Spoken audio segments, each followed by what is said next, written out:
오늘 함께 나눌 말씀은요, 우리 누가복음 15장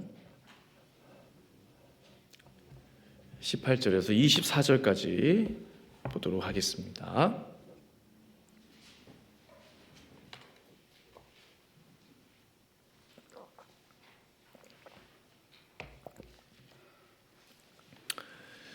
누가복음 우리 15장 18절에서 24절까지 말씀 같이 보도록 하겠습니다. 네, 우리 찾으신 줄 알고 성경책으로 혹은 앞에 화면 보시면서 저와 함께 우리 교독하도록 하겠습니다. 제가 먼저 읽겠습니다. 내가 일어나 아버지께 가서 이르기를 아버지, 내가 하늘과 아버지께 죄를 지었사오니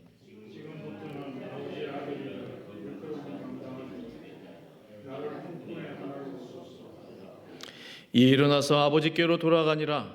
아직도 거리가 먼데 아버지가 그를 보고 측은히 여겨 달려가 목을 안고 입을 맞추니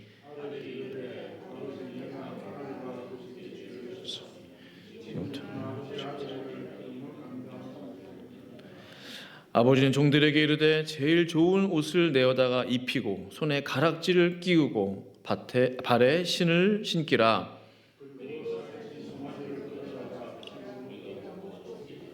같이 있습니다. 이에 내 아들은 죽었다가 다시 살아났으며 내가 잃었다가 다시 얻었노라 하니 그들이 즐거워하더라. 아멘.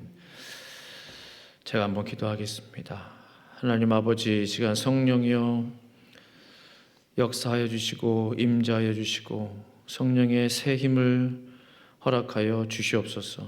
사람의 힘, 사람의 지혜, 능력 의지하지 않고 오직 성령 하나님의 능력을 의지하며 나아가오니 하나님 이 시간 함께하여 주시옵소서. 예수님의 이름으로 기도합니다. 아멘. 돌아오기를 기다리시는 아버지란 제목을 하나님 말씀 전하기 원합니다. 오늘 본문의 내용은 우리 성도님들께서 잘 아시는 내용이죠. 주일학교 때부터 중고등학교 시절 설교 주제로 또 여름 수련회 이렇게 가면은 촌극 대회 이렇게 하잖아요. 그럼 항상 단골 손님으로 돌아온 탕자, 그게 타이틀이죠. 그 주제로 촌극도 하고 은혜도 받고 그랬었는데 지금 생각해 보면요, 이 돌아온 탕자가 너무 주인공이 돼버린 것 같더라고요. 사실은 이 이야기의 주인공은 탕자가 아니라 우리 아버지인데 그렇지 않아요? 그 아들을 받아주시는, 그 아들을 품어주시는, 다시 용납해 주시는 그 아버지가 주인공이어야 되는데 그 허랑방탕한 삶을 살다가 이제 개가천선해서 다시 이제 새 사람이 되고 극적이란 말이죠. 그러니까는 사람들이 이제 그 탕자에 너무 집중을 하는 경향이 없지 않아 있습니다. 그러나 저는 그 탕자를 받아준, 죄인을 받아주신 아버지, 하나님 아버지를 중심으로 오늘 말씀을 증거하기 원합니다. 이 탕자의 비유 속에 담긴 하나님 아버지의 마음은 무엇일까요? 첫째, 아버지는 항상 나를 먼저 보시고 먼저 사랑하신다, 이겁니다. 20절 말씀에 이에 일어나서 아버지께로 돌아가니라. 아직도 거리가 먼데 아버지가 그를 보고 측은히 여겨 달려가 목을 안고 입을 맞추니. 탕자는 아버지의 재산을 가지고 허랑방탕하게 낭비하고 다 소진해 버렸어요. 빈털터리가 됐습니다. 홈레스가 된 거죠. 노숙자가 된 거예요. 굶기를 밥 먹듯 하기 시작하고 신발도 없고 옷도 헤어지고 남루해지고 먹지 못하니까 마르기 시작하고 씻지 못하니까 얼굴이 시커매지고 먼 거리에서 아버지가 저건 내 아들이다 라고 발견하는 것은 여간 힘든 일이 아닌 거예요. 정상적인 모습을 하고 멀리서 봐도 내 아들인가 긴가민가 한데 완전히 달라진 모습이죠. 완전히 변해버린 뱃상 마른 몰골을 하고 나타난 아들이란 말이에요. 참으로 놀라운 것은 먼 거리에 있었던 그 아버지가 아들을 먼저 알아보았다는 사실. 아들이 아버지를 먼저 알아보는 게 더 쉽죠. 물론 변했겠지만 뭐 풍채도 그렇고 옷 입은 것도 그렇고 저기 아버지가 계시는구나. 얼굴이 정확하게 보이지 않더라도. 근데 이 아버지는 이 아들을 너무나 사랑했기 때문에 거리가 멀지라도 자기의 둘째 아들인 것을 금방 대번 알아보게 된 거예요. 하나님 아버지의 마음이 이와 같다는 거죠. 거리가 아무리 멀어도 하나님의 자녀, 하나님의 아들, 딸을 보고 계시고 또 찾고 계시고 기다리고 계시는 하나님 아버지. 시편 139편 2절에 이렇게 말씀하죠. 주께서 내가 앉고 일어섬을 아시고 멀리서도 나의 생각을 밝히 아시오며. 우리의 외모적인 모습만 저건 내 아들 내 딸 이렇게 아시는 게 아니에요. 우리의 마음속도 우리의 마음의 생각도 우리의 내면에 깊이 숨겨져 있는 나의 생각을 아무리 거리가 멀어도 멀리서도 우리의 마음을 꿰뚫어 보고 계시고 밝히 아신다는 사실입니다. 이게 참으로 놀랍지 않으세요? 거리가 가까이 있고 멀고에 상관이 없다는 거예요. 우리 하나님 아버지는 나에 대한 관심이 많으시기 때문에, 나를 너무나 사랑하시기 때문에, 나를 너무나 잘 아시기 때문에 나의 외모뿐만 아니라 나의 속마음도 훤히 알고 계시다라는 사실입니다. 이것이 하나님의 사랑이시죠. 이것이 하나님의 긍휼이고 하나님의 자비입니다. 이제 아들을 발견한 아버지 어떻게 하십니까? 보통 우리 같으면은 저기 못난 아들 오면은 빨리 뛰어오지 않고 뭐 하고 있냐고 막 그러고 엎드려 뻗치라고 그러고 뭐 좀 혼 좀 나야 되겠다 그러고 그럴 수 있잖아요. 아버지 재산을 다 말아먹고 온 아들입니다. 그런데 아버지는 어떻게 해요? 여기 아버지는 아버지가 그를 보고 측은히 여겨 달려갔다고 돼 있어요. 성경 보시면. 먼저 보실 뿐만 아니라 먼저 발견하실 뿐만 아니라 아들에게로 먼저 달려가시는 분, 아들을 향해 먼저 찾아가시는 분. 네가 와야지 이게 아니고 내가 찾아가겠다. 아버지께서는 항상 우리 하나님께서는 먼저 나의 마음의 문을 두드리셨어요. 우리가 예수님의 마음의 문을 두드린 적은 없습니다. 항상 먼저 우리 예수님은 우리 하나님은 돌아오라고 속히 오라고 마음 문을 열게 하기 위해서 지금도 우리의 마음을 두들기고 계시다는 사실이에요. 항상 나를 먼저 사랑하셨습니다. 그래서 요한일서 4장 19절은 이렇게 말씀하죠. 우리가 사랑함은 그가 먼저 우리를 사랑하셨습니다. 우리가 아무리 하나님을 사랑한다고 말하고 고백한다 할지라도 하나님이 먼저 우리를 사랑하셨기 때문에 영어 성경 보면 아주 심플하지만 명확하죠. We love because He first loved us. 먼저 우리를 사랑하셨던 그 먼저의 사랑이 없다면 저를 포함하여 누구도 이 자리에 나올 수 없다는 사실이에요. 그 먼저의 사랑, 먼저 베푸신 그 사랑. 먼저 달려가신, 걸어가신 게 아니라 달려가셨다고 그랬어요. 얼마나 좋으시면. 아버지가 아들을 딱 보자 어떻게 합니까? 막 불화가 치밀어 올랐나요? 막 화가 났나요? 얼굴을 보니까? 아니에요. 목을 안고 입을 맞추었다고 되어 있어요. 한번 생각해 보세요. 아무리 사랑하는 아들, 딸이라도 밖에서 먼지 꾸댕이 막 하고 오고 뭐 샤워를 언제 했는지 벌써부터 가까이 가도 냄새가 막 나고 안아줄 수 있습니까? 빨리 가서 목욕하고 나오라. 그때 내가 안아주겠다고. 그러지 않겠어요? 우리 같으면. 그런데 거짓골을 하고 돌아온 아들, 노숙자의 모습을 하고 나타난 아들임에도 불구하고 보자마자 목을 안아줍니다. 머리를 감싸줬다는 거예요. 사랑의 표현이죠. 보통 어색하면 등 몇 번 이렇게 두들기고 그러잖아요. 부모님들 그렇지 않나요? 이렇게 안아주는 거 쉽지 않습니다. 특히 뭐 우리 앞 세대 이렇게 부모님들 보면은 사랑한다 하고 뭐 허그해주고 그런 거 별로 없잖아요. 한국 문화는 어색해합니다. 그런데 이 지저분한 모습을 하고 더러운 모습을 하고 온 아들을 아버지께서는 목을 안고 입을 또 맞춰줘요. 완전히 떼국물 흐르는 그 얼굴에 내가 입을 맞춰줘.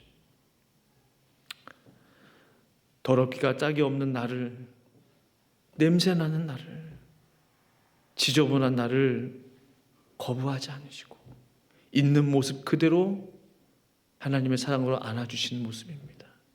우리 모두가 이런 사랑을 받은 사람들이죠. 나를 하나님 아버지께서는 있는 모습 그대로 안아주시는 거예요. 이 사랑이 저와 성도님들의 삶 가운데 더욱 넘칠 수 있기를 간절히 축원합니다. 두 번째 아버지의 모습은요, 아버지는 가장 좋은 것을 입히시는 분이다. 탕자는 잘 아시는 대로 어떤 마음으로 지금 아버지 집에 온 거예요? 어떤 마음으로? 내가 아버지 집에 가면 다시 내가 아들 노릇하리라, 뭐 내가 이런 마음으로 온 게 아니죠. 그저 품꾼의 하나로 나를 써주소서. 내가 어떻게 아버지에게 가서 다시 아들 노릇하겠다고 말할 수 있겠는가? 이 못난 놈, 이 죽일 놈. 나를 그냥 여러 종들 중에 한 사람으로만 받아주셔도 좀 신랄 같은 그 희망을 갖고 온 거잖아요. 큰 기대하고 온 게 아닙니다. 아들은 돼지들이 먹는 쥐염 열매 그것도 주는 사람이 없어서 내가 여기서 굶어 죽는구나. 죽기가 두려워. 너무 배고프니까 아버지께 돌아가자. 종으로라도 살면은 뭐 밥이라도 먹여주시겠지. 그런 마음으로 온 것이에요. 종은 어떤 옷을 입죠? 종의 옷을 입는 것입니다. 뭐 입다 남은 옷, 주인이 입다가 해진 거, 야 너나 입어라 그러고 그런 옷, 종이 뭐 좋은 옷 입겠습니까? 항상 일을 하고 이렇게 해야 되는 지저분한 옷 입는 것이죠. 그런 옷을 기대했단 말이에요. 좋은 신발은 고사하고 그냥 신발이라도 신었으면 좋겠다. 뭐 집신이든 고무신이든 신발이라도 그런 마음으로 온 것이에요. 그런데 이 탕자의 아버지는 어떻게 하십니까? 여봐라, 우리 집에서 가장 좋은 옷을 가지고 오라는 거예요. 우리 집에서 가장 좋은 옷. 영어 성경에도 the best robe라고 돼 있어요. 가장 좋은 가운을 내오라. 그 아버지 집에서 가장 좋은 옷은 누가 입는 옷이겠어요? 아버지가 입는 옷이겠죠. 가장 좋은 옷. 그 집 주인이니까. 지금 아버지는 속이 있는지 없는지 아버지 재산을 말아먹고 온 그 아들을 향해서 가장 좋은 옷을 내어서 저 아들에게 입혀줘라 하시는 것입니다. 그것이 바로 우리 하나님 아버지의 마음이에요. 때로는 저도 그렇지만 하나님에 대해서 오해하는 게 있죠. 하나님은 인색하시고 뭔가 하나님은 뭔가 좀 후히 뭐 부어주시는 것 같지가 않고 항상 딱 기한에 맞추시고, 사실은 그렇지 않죠. 우리가 준비만 되어 있다면, 우리가 하나님의 마음에 합하다면 얼마든지 하나님께서는 은혜를 부어주시는 분이시죠. 성경에 보면은 하나님이 기름 부어 세우신, 하나님이 쓰시는 수많은 부자들이 나옵니다. 성부라고 부르더라고요. 성부. 얼마나 성부들의 이야기들이 많이 성경에 기록되어 있는지 몰라요. 아브라함도 부자였죠. 야곱도 그렇고 이삭도 그랬습니다. 다 부자로 살았어요. 하나님은 전혀 인색한 분이 아니시라는 것입니다. 다윗 때도 그렇고 솔로몬 때도 그렇고, 솔로몬은 너무나 큰 복을 받았기 때문에 그 복을 감당할 믿음이 없어서 결국은 타락했죠. 우리 하나님의 본 마음은 가장 좋은 것을 주기를 원하시는 하나님이시다. 오늘 이 아들에게, 이 아버지가 이 못난 아들에게 가장 좋은 것을 입혀주시는 분이세요. 저는 여기서 더 나아가 가장 좋은 옷, 이게 의미하는 게 뭘까? 전 성경 한 구절 한 구절을 보면 하나님께서 그냥 지나가는 말로 이렇게 하신 게 없다고 생각해요. 한 단어, 한 문장 다 뜻이 있죠. 의미가 있죠. 왜 가장 좋은 옷일까? 얘들아, 뭐 그 아들이 입던 옷 있지? 그거 내와라. 그럴 수도 있고, 뭐 그냥 괜찮은 옷 내와라. 그럴 수도 있죠. 왜 좋은 옷들 중에서 가장 좋은 옷일까? 생각해 봤어요? 우리 하나님 아버지가 계시는 천국에서 가장 좋은 게 뭘까? 가장 귀한 게 뭘까? 가장 소중한 게 뭘까? 가장 값진 게 뭘까? 눈에 보이는 것일까? 천국의 황금길일까요? 하나님이 부르시는 수많은 천사 천군들일까요? 아니면 천국에 있는 과실, 그 생명나무의 과실일까요? 뭘까요? 대답해 보세요. 하나님에게 있어서 하나님의 소유 중에 하나님께서 가지고 계시는 것 중에 가장 귀한 것이 뭘까? 바로 아들 예수 그리스도이시구나. 문난 탕자에게 입혀주신 이 가장 좋은 옷은 바로 아들 예수 그리스도의 의의 옷이라는 사실이에요. 왜? 다시는 너는 죄악길로 돌아가면 안 된다. 다시는 내 집을 나가서 죄악된 세상으로 돌아가면 안 된다. 들어오자마자 예수 그리스도의 옷으로 덮어주시는 것입니다. 그의 모든 죄를 사해 주시는 것입니다. 그의 모든 더러운 수치를 맑게 씻겨 주시는 것입니다. 바로 예수 그리스도의 의의 옷이에요. 그럼 그 예수 그리스도의 의의 옷은 뭘까? 십자가에서 흘리신 예수님의 보혈의 옷이구나. 그냥 번쩍번쩍 나는 좋은 옷이 아니에요. 뭐 예수 써있는 그런 가운이 아니에요. 바로 예수 그리스도께서 피 흘리신 그 보혈, 피가 뿌려진 그 의의 옷, 혹은 적셔진 그 생명의 옷을 입혀주신 것입니다. 사랑하는 성도 여러분, 지금 이 시간 우리 모두는 반드시, 하나님의 집에 나온 우리 모두는 반드시 예수 그리스도의 보혈로 적셔진 의의 옷을 입고 있어야 하는 줄로 믿습니다. 우리 모두가 입고 있어야 돼요. 너무나 중요합니다. 이 옷은, 이 예복은 너무나 중요하다는 거. 왜 중요해요? 이 예복, 이 옷, 의의 옷에 관련된 성경의 말씀들이 다 한 흐름 가운데 있다는 사실이에요. 한 맥락 가운데 있어요. 다 연결되어 있다는 거예요.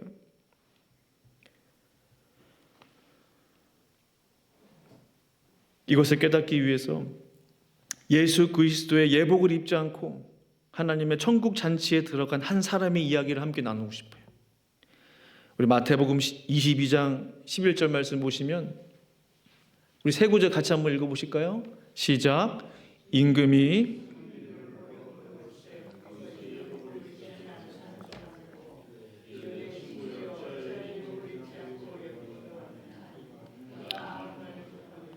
임금이 사환들에게 말하되 그 손발을 묶어 바깥 어두운 데에 내던지라. 거기서 슬피우며 이를 갈게 되리라 하니라.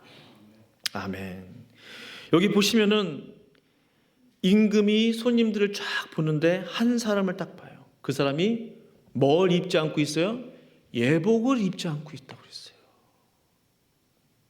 그 예복은 바로 예수 그리스도의 의의 옷, 주님의 보혈이 뿌려진 그 예복을 말하는 거예요.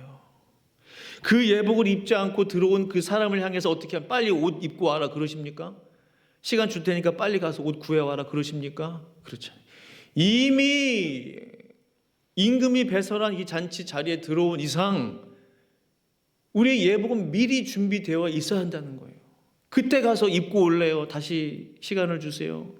곤란합니다.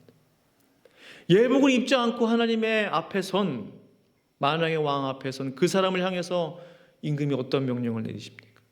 사환들에게 말하되 그 손발을 묶어 바깥 어두운 데 내던지라 했습니다. 바로 손발을 묶어 바깥 어두운 데 내던지라. 이 탕자의 아버지는 예복을 입혀준 것뿐만 아니라 그 아들에게 반지를 끼워주고 신발을 신겨주었어요. 이 두 가지가 의미가 있습니다. 손은 바로 권세를 상징합니다. 권위를 상징해요. 아무리 못나 보이는 경찰이라 할지라도 손을 들면 반드시 차들은 멈춰서야 됩니다. 손에 권세가 있어야 권위가 있습니다. 거기에 반지를 낀다는 것은 너는 내 아들이다. 너는 앞으로 다른 데 갈 수 없다. 이 반지를 보는 자마다 그 집 아들인 것을 사람들이 알게 될 것이다. 다시는 종의 모습으로 살지 않게 됐다는 것이죠. 발에 신발을 신긴다는 것은 그 권세를 가지고 이제 하나님의 나라를 위해서 일하라, 그런 뜻입니다. 주님의 일을 위해서 힘써라. 하나님의 나라를 위해서 애써라. 일하라. 권세를 상징하는 반지와 일할 수 있는 신발을 신겨주시는 거예요. 그러나 예복을 입지 않고 들어온 저 사람 어떻게 합니까? 손과 발을 묶어버리는 거예요. 모든 권세와 권위를 빼앗아 버리는 것입니다. 아무런 활동을 할 수 없도록 발에 착고를 채워버리는 거예요. 쇠사슬을 메어버리는 것입니다. 우리가 하나님의 자녀가 된다는 것 너무나 중요한 것입니다. 하나님의 자녀가 되지 못하면 어떻게 되겠어요? 저 모습으로 손발이 묶이게 되는 것입니다. 바깥 어두운데 쫓김을 받게 되는 것입니다. 우리가 평소에는 그리스도를 우리 구주로 영접하며 믿는 자들에게는 우리에게 하나님의 자녀가 되는 권세를 주신다, 그렇게 말씀하시잖아요. 우리가 잘 모를 수가 있어요. 하나님의 자녀가 되는 권세, 이게 무슨 권세인가? 뭐 꼭 필요한가? 근데 저 말씀하고 같이 연결해서 보시면 권세는 꼭 필요합니다. 하나님의 자녀가 되는 권세가 없다면 손발 묶이는 거예요. 하나님의 자녀이기 때문에 아무도 우리의 손발을 묶을 수 없다는 사실이에요. 하나님의 자녀를 누가 손대겠습니까? 예수 그리스도로 거듭난 백성들 의에 옷을 입고 있죠. 그런 사람들에게 손에 반지를, 신발을 신겨주는 거예요. 그 누구도 손댈 수 없는, 타치할 수 없는. 그러나 아예 예수 그리스도로 옷을 입지 않은 사람은 권세가 없는 거예요. 권위가 없는 거예요. 너 누구냐 이겁니다. 너 하나님의 자녀가 맞냐? 예복을 입지 않고 있기 때문에 하나님의 자녀가 아니라는 거죠. 거듭난 백성이 아니라는 거죠. 구원받은 자가 아니라는 거죠. 아무런 권세, 능력, 힘도 없는 것입니다. 바로 예수 그리스도를 통해서 얻은 그 권세와 권위는 이처럼 소중하고 놀랍다는 사실이에요. 그 누구도 우리를 묶어갈 수 없는 거예요. 그 누구도 우리를 지옥불에 던져 넣을 수 없는 권세, 그 누구도 나의 생명을 해할 수 없는 권세, 그 권세가 바로 아들 예수 그리스도께서 주시는 권세라는 사실입니다.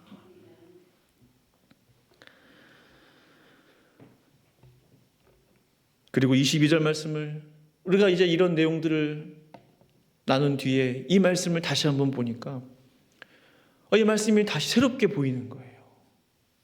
아버지는 종들에게 이르되 제일 좋은 옷을 내어다가 입히고 손에 가락지를 끼우고 발에 신을 신기라. 누가 봐도 이 아들은 어제는 노숙자 홈리스였는데 빈털터리, 오늘은 누가 봐도 아버지의 아들이 된 거예요. 하나님의 구원 역사는 이렇습니다. 하나님의 구원의 일하심은 이런 거예요. 어제 죄인이었다가도 오늘 아버지께로 나오면 아버지는 저렇게 우리를 맞이해 주신다는 거예요. 일주일 전에 완전히 허랑방탕한 죄인이었을지라도 아버지께 나오기만 하면 오늘부터 의의 옷을 입고 손에 반지를 낀 신발을 신은 어엿한 하나님의 자녀가 될 수 있는 줄로 믿습니다. 이 말씀이 우리에게 얼마나 큰 은혜가 되는지요. 하나님 아버지의 본심이 뭘까? 그렇다면 저렇게 하신 이유가 뭘까? 왜 옷을 입히고 반지를 끼고 신발을 신고 지금 뭐를 준비하는 거예요? 뭔가 지금 치장을 시켰잖아요. 바로 하나님께서 베풀어 주시는 천국 잔치를 준비해 주시는 것이죠.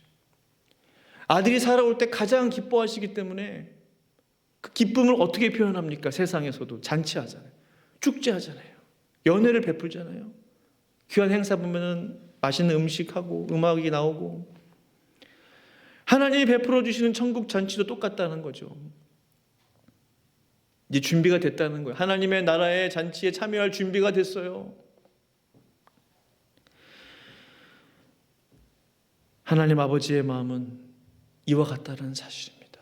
우리와 함께 교제하기를 원하세요. 우리와 함께 잔치하기를 원하세요. 우리와 함께 축제를 즐기기를 원하세요. 영원히 영원토록 우리와 함께 즐기기를 원하시는 그 하나님 아버지이신 것입니다. 그것을 위해서라면 모든 것도 희생할 수 있는, 그 어떠한 것도 희생할 각오가 되어 있으신 우리 하나님 아버지세요. 그렇게 사랑이 많으신 분이십니다.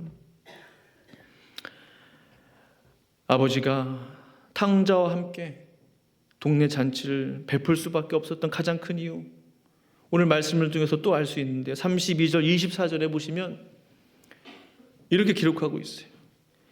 이내 동생은 죽었다가 살아났으며 내가 잃었다가 얻었기로 우리가 즐거워하고 기뻐하는 것이 마땅하다 하니라. 24절에도 이내 아들은 죽었다가 다시 살아났으며 내가 잃었다가 다시 얻었노라 하니 그들이 즐거워하더라. 이 32절과 24절 공통되는 두 문장이 있죠. 죽었다가 다시 살아났다. 잃었다가 다시 얻었다. 잃어버렸는데 다시 얻은 거예요. 죽었는데 다시 살아난 거예요. 그러니 기쁠 수밖에요. 죽은 줄만 알았는데 다시 돌아왔으니, 죽을 것만 같았는데 다시 살아났으니 얼마나 기쁘겠습니까? 그것이 바로 우리 부모의 마음이죠. 그것이 바로 우리 하나님 아버지의 마음이죠. 우리가 잘 아는 그 고구마 전도의 김기동 목사님 아시죠? 요즘도 계속 활동하시고 LA에서 목회하고 계시는데 그분 간증 한 번쯤 다 들어보셨을 거예요. 이런 일화가 있죠. 예수님 믿기 전에 그냥 집사 시절도 아니고 그냥 자녀들하고 이제 아내만 교회에 왔다 갔다 할 때, 그때 놀러 가는 걸 좋아하셨대요. 김기동 목사님이 과거에. 이제 토, 일 이렇게 좀 놀러 갔으면 좋겠는데 1박 2일로. 근데 이제 그 아내분은 열심히 신앙생활 할 때란 말이에요. 불이 붙었단 말이에요. 교회에서 벌써 일하고 있고. 근데 이제 이분이 김기동 목사님 꾀를 낸 거예요. 1박 2일로 좀 놀러 갔으면 좋겠는데, 강원도로 좀 스키를 타러 갔으면 좋겠는데. 꾀를 낸 게, 내가 일부 예배를 가주겠다. 7시 예배를. 그리고 같이 예배 드리고 놀러 가자. 가만히 생각해 보니까 남편 교회 나오는 게 소원이었거든요. 그럼 좋다. 약속 지켜라 하고 이제 교회로 갈 줄 알고 일부 예배 7시 예배를 드리고 이제 강원도로 갈 줄 알고 출발했는데 차를 돌려버리는 거예요. 고속도로로. 난리가 났죠. 이제 아내분이 뭐 하고 있는, 차 빨리 돌리라고, 왜 약속을 안 지키냐고. 차 안에서 대판 싸움이 났대. 그러면서 이제 목사님 되시기 전이고 잘 모르실 때니까 막 예수님을 향해서 손가락질을 하면서, 예수가 밥 먹여주냐? 그럼 예수랑 살아라. 하나님 살아있으면 나와 보라고 그래. 막 그렇게 했다는 거, 하나님에 대해서. 근데 그 말을 사실은 할 때 앞으로 5분 뒤에 앞으로 어떠한 일이 펼쳐질 것을 전혀 예상하지 못했다는 거죠. 바로 그렇게 싸움을 하면서 하나님에 대해서, 예수님에 대해서 그런 악한 말들을 퍼부을 때 5분 뒤에 어떤 일이 벌어지냐 몰랐다는 거예요. 바로 큰 교통사고가 났다는 거죠. 엄청난 사고가 났어요. 그래서 차가 불이 붙었고, 또 뒤에 따라오던 2.5톤 트럭이 또 뒤에서 받았고, 이제 김기동 목사님 깨어서 보니까 아내는 저 차 밑으로 들어가서 어디 있고, 근데 피가 얼마나 막 쏟아지는지 빨리 혁대를 풀어서 묶어가지고 지혈을 시키고, 깨보라고 막 뺨을 때리는데 비몽사몽이고, 뒷좌석을 보니까 아들, 딸이 있는데 딸은 얼굴에 유리가 박혀가지고 형체를 알아볼 수 없을 정도로 얼굴에 유리가 다 박혀있더래요. 그리고 아들은 벨트를 맸는데 충격 때문인지 혀를 깨물었는지 피가 꾸역꾸역 계속 나오더라는 거예요. 그러니까 본인만 이게 정신이 있어가지고 이제 그런 상황. 순간 목사님이 자기도 모르게 기도가 나오더라는 거예요. 하나님 살아계시면 정말 10분의 1, 100분의 1, 1000분의 1, 10,000분의 1이라도 하나님 살아계시면 제발 우리 가족 살려달라고. 모든 걸 할 수 있겠다고. 뭐든지 내가 하겠다고. 그러니까 가족들이 죽을 것 같으니까. 정말 신문에서 나온, 뉴스에 보도되는 어떤 가족들의 그 사고 이야기처럼 꼭 누가 죽을 것 같다라는 거예요. 우리 중에 누가 죽을 것 같던 그 공포와 두려움 때문에 정말 모든 걸 걸고 하나님 앞에 기도했다는 거예요. 놀랍게도 하나님께서 그 가족을 살려주셨죠. 구원해 주셨죠. 근데 사실은 결국 나중에 알고 보니까 이분이 제일 많이 다쳤대요. 그래서 생명에는 지장이 없습니다. 그 말을 의사로부터 딱 듣자마자 그 자리에서 픽 쓰러졌대요. 실제로. 나중에 보니 가족들이 다 삥 둘러있고 여보 정신 차리라고, 당신만 살면 다 산다고. 오히려 자기가 다 가족들을 입원시켰는데 본인이 누워가지고 가장 많이 다쳐가지고 누워있다는 겁니다. 죽을 것만 같았던, 죽은 줄만 알았던 가족이 돌아올 수만 있다면 이처럼 부모는 모든 것을 거는 거예요. 살려만 주십시오. 살려만 주십시오. 제가 모든 걸 하겠습니다. 뭐든지 하겠습니다. 바로 그것이 부모의 마음입니다. 그렇다면 우리 하나님의 마음은 어떠하겠습니까? 죽은 줄만 알았던 아들이 다시 돌아올 때 그 기쁨은 말로 다할 수 없는 거예요. 죽었던 아들이 돌아왔다면 그 기쁨은 말로 다할 수 없는 거예요. 그래서 하나님은 그들과 함께 돌아온 자녀들과 함께 축제를 벌이는 것입니다. 기쁨의 잔치를 베풀어 주시는 것입니다. 사랑하는 성도 여러분, 우리가 왜 세상으로 나아가야 합니까? 그것이 바로 하나님 아버지의 마음이기 때문에 그래요. 못난 아들이지만 멀리서도 돌아오고 있는 그 탕자를 향해서 달려가서 안아주시고 또 입을 맞춰주시고 그를 향하여 잔치를 베풀고 옷을 입히고 신발을 신기고, 그것이 하나님 아버지의 사랑이라는, 찾아가는 사랑, 먼저 손을 내미는 그 사랑, 우리가 전도를 하고 복음을 전하고 선교를 하고 그 모든 것이 아버지의 사랑을 전하는 모습입니다. 하나님 아버지는 지금 이 순간에도 죽어가는 자녀들을 살리고 계십니다. 돌아오라고, 다시 돌아오라고 말씀하고 계십니다. 우리 주변에 다시 돌아와야 할 하나님의 잃어버린 자녀들은 어디 있습니까? 내가 사랑하는, 그런 아직 돌아오고 있지 않은, 정말 돌아와야 하는데 아직 돌아오고 있지 않은 그 영혼들이 주변에 얼마나 많은지 몰라요. 그 사람들만 다 돌아와도 우리 교회 당장에 부흥할 것입니다. 제가 세봤어요. 배가 트리플로 배가 하겠더라고요. 기도합니다. 하나님 그 영혼들 돌아오게 해주십시오. 제가 그분들을 아끼고 기도해주고 사랑하는 것보다 우리 성도님들께서 사랑하시고 아끼는 마음이 더 클 거 아니에요. 돌아와야 합니다. 예수 그리스도의 의의 옷을 다 입어야 합니다. 나만 입고 하나님의 나라 잔치자리에 참여하면 곤란합니다. 그들에게도 다 예수의 피 묻은 옷을 입혀주어야 합니다. 주님께서 그들을 부르고 계세요. 주께로 오라고 말씀하고 계시는 것입니다. 이 놀라운 하나님의 구원의 역사하심이 5월 가정의 달을 맞아 하나님의 구원의 역사가 성도님들의 가정 가운데 넘칠 수 있기를 간절히 축원합니다. 우리 교회 가운데 넘칠 수 있기를 간절히 축원합니다. 함께 기도하시겠습니다.